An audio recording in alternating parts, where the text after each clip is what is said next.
Greetings, ladies and gentlemen, and welcome to this latest edition of Tales from Outer Space. I hope you enjoy. The Family Encounter, written by Lostborn. Younglings, have I told you about when I met monsters? Japal overheard his father start to tell his young brood. He leaned against the entryway to the brood hall. I've probably heard this tale 100 times, and it never ceases to pull me in. The air outside was crisp from the slight drop in temperature that came with dusk. The cool breeze pulled at him. Perhaps I should go out for a walk. These broodlings have all heard these monster stories before. It's pointless, though. Father is the only one who does them right, he thought as his father started to talk. I was on shore leave at the Federation station near Tikal from the war with the Dulcatha. As you have all been told, at that point our Council and the Federation were allies against the Dulcatha incursion. Our vessel was being healed in the dock from the damage we sustained in the Battle of Lodell. The elder Bider started as he ran his hand through his crest. Japal looked around at his broodlings. Father has already pulled their full attention. They will not soon forget the story. I just hope they learn the important lesson from it. Now you must understand that we were celebrating life. We had taken a direct hit from the Dulcatha plasma lance. The hole that had torn through our ship had killed a third of our crew and narrowly missed her heart. Had the Federation not allowed us to dock, we would have all perished. The elder Bider continued as he dipped his beak into his drink.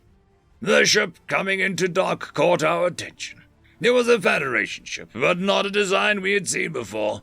It lacked all the grace and organic lines of living starfaring vessels that I knew of then. The sharp angles and unknown construction gave the vessel an ominous look before we realized the scale of damage it had sustained. His father paused, letting the broodling soak in his statement. They've always had a knack for ominous design. Japal chuckled to himself.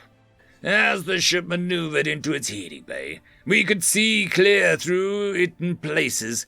In others, we could see where plasma lancers had scarred that great hide. Watching that ship come into dock, he paused as his eyes glazed slightly in remembrance before he shook out his jowls and took a drink. It was darkly colored against the dark void, hard to make out. As I got closer, the amount and size of its weaponry were awe-inspiring.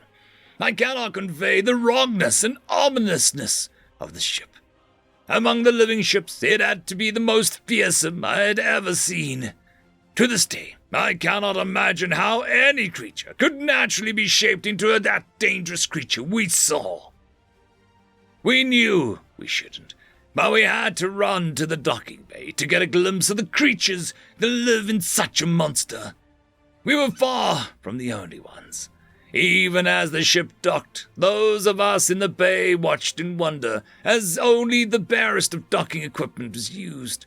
No lines of cosmic radiation to sustain the beast were provided. It was merely secured. And when the ship opened its boarding port, the creatures that disembarked were just as frightening.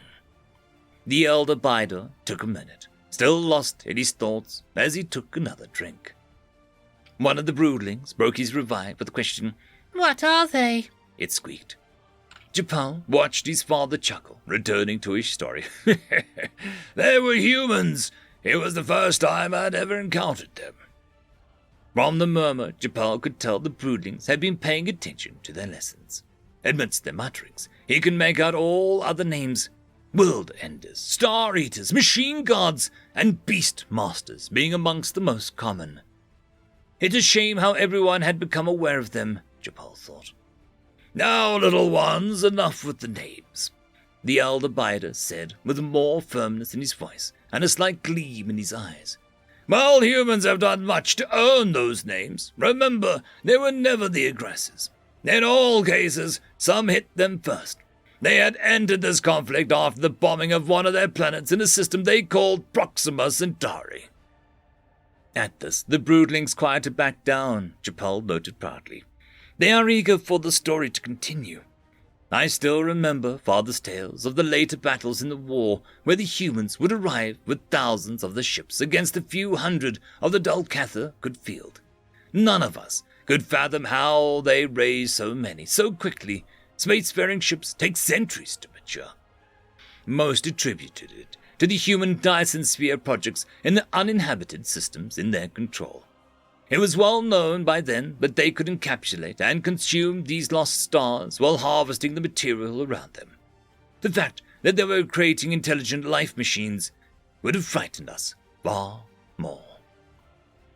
These humans were amongst the first to join the war effort, you see, the elder Bida continued, breaking Japel from his thoughts.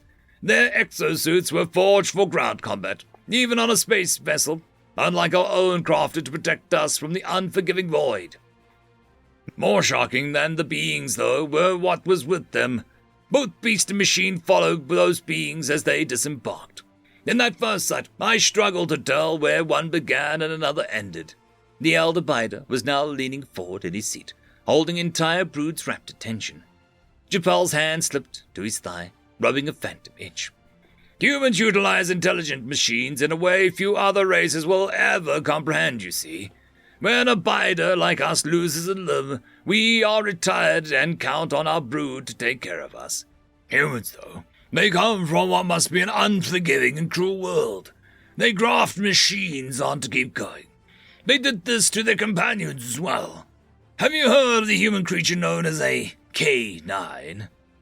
Most of the brood looked back at the elder Bida in confusion.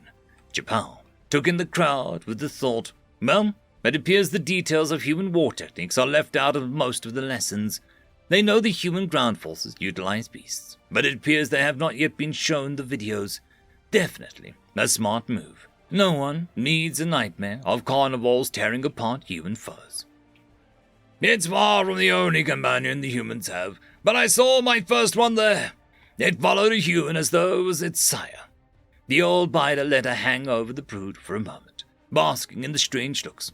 You see, humans view their companions as fellow beings, rather than beasts they utilize as we do. They almost can't help but view them as almost the same as themselves, despite how different they are. Sorry, my mind wanders sometimes, the elder Bida stated, shaking his jowls. As that first few disembarked, they seemed as struck by the collected council and Federation species observing them as we were. The one in the front stopped, and after a moment lifted his face shield. It was a shock to us all. The creature's face was almost flat, but its eyes, they stood out. At this point, the brood was completely silent. Japal smiled. They are fully invested in the story. The creature's voice echoed across the bay as he raised one of the manipulators to wave it at us. The translator told us, we bid welcome and peace to our allies. But the words sounded like a primeval growl of a dangerous creature. At that moment, I feared our new allies. As they loaded the supplies that were waiting on them onto their ship, we all marveled as smaller creatures or machines, I'm not sure which, poured out of their ship and began making repairs. I've never seen another beast of the void heal as quickly as theirs did. Within a rotation, most of the holes were closed. They left within 14 rotations, well ahead of us. The elder Bida sat back on his haunches, taking in the brood. As his eyes settled on Japal, he winked one of them. Crafty old bird, Japal thought with pride. After they left, we learned that the vessel was called the Spirit of Vengeance. You have all, or will undoubtedly hear, many tales of it as you go through your studies, young ones. A week after they had left, our captain had gotten a report of their conflict. Japal felt pride. Like the storyteller he is, that old Bida is letting those youngling broodlings stir in the moment. They had stumbled across a Dorlath patrol, 3 ships against their lone spirit. In that fight, they had won, just barely. It was reported the crew had actually depressurized their ship and feigned loss. When the Dorlath came close, clinging to the outside of the ship, they had boarded the outer hulls of the Dorlath ship. All of the Dorlath ships were found cut open, dead in the void. The elder Bida told the wide-eyed brood. Japal couldn't help but quip. Only fools corner humans. I was told humans changed their ship armor and tactics after that. That ship would go on to be a terror of the Dolrath. It was even present when the humans destroyed Dorlath nursery for ships. Many young Dorlath void ships died in the engagement, something humans would later mourn greatly. You see, younglings, you are right to fear them, the old biter said with a visible relaxation in his shoulders. But they are not uncaring. They value life, even that of their beasts and their intelligent machines. As the old biter looked towards him, Japal couldn't help but think the next part was aimed at him. They love their beasts, machines, and friends as one of their own. Perhaps even more so. As the old biter fell silent, drinking from his drink, Japal couldn't help but smile. Unconsciously, he reached down and rubbed his prosthetic leg. It had been a gift from the humans, and was invisible if you weren't aware of it. Silently, he thought, it never ceases to amaze me, the old biter's loyalty to them. I wonder what he would think if he knew that he had it backwards. After serving with them in the last war, I wanted to be human, and they were kind enough to let me. End of story. I would quickly like to thank the T5 channel members and Patreons. Caspar Arnholtz, Cam Maxwell, Barky, Lord Azrakal, It's Difficult to Pronounce, Dragzoon WRE, Holly's Sister, Arcadian. Thank you very much.